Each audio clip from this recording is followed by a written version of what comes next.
ब्रह्ममुरारिशुरार्चितलिङ्गं निर्मलभाषितशोभितलिङ्गं जन्मजदुःखविनाशकलिङ्गं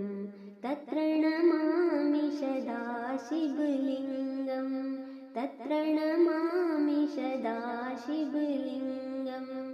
देवमुनिप्रवरार्चितलिङ्गं कामदहं करुणाकरलिङ्गं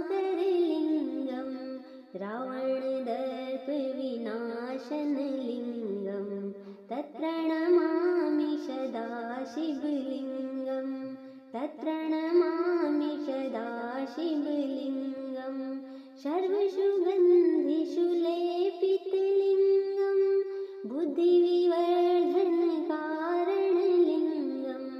सिद्धशुरासुरवन्दितलिङ्गं तत्प्रणमामि सदा शिवलिङ्गं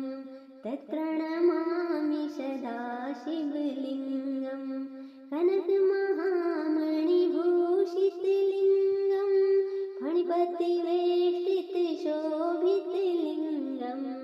दक्षसुयज्ञविनाशकलिङ्गं तत्प्रणमामि सदा शिवलिङ्गं तत्प्रणमामि सदा शिवलिङ्गं कुङ्कुमचन्दनलेपितलिङ्गं पङ्कजहारिशुशोभितलिङ्गं सञ्चितपापविनाशनलिङ्गं तत्प्रणमामि सदा शिवलिङ्गं तत्प्रणमामि सदा शिवलिङ्गं देवगणार्चितसेवितलिङ्गं भावैर्भक्तिभिरेवचलिङ्गं दिनकरकोटिप्रभाकरलिङ्गं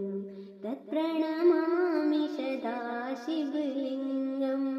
तत्प्रणमामि सदा शिवलिङ्गं अष्टदलोपरिवेष्टितलिङ्गं सर्वसमुद्भवकारणलिङ्गम् अष्टदरिद्रविनाशितलिङ्गं तत्प्रणमामि सदा शिवलिङ्गं तत्प्रणमामि सदा शिवलिङ्गं शुरगुरुशुरवरपूजितलिङ्गं शुरवनपुष्पसदार्चितलिङ्गं परात्परं परमात्मकलिङ्गं तत्प्रणमामि सदा शिवलिङ्गं तत्प्रणमामि सदा शिवलिङ्गं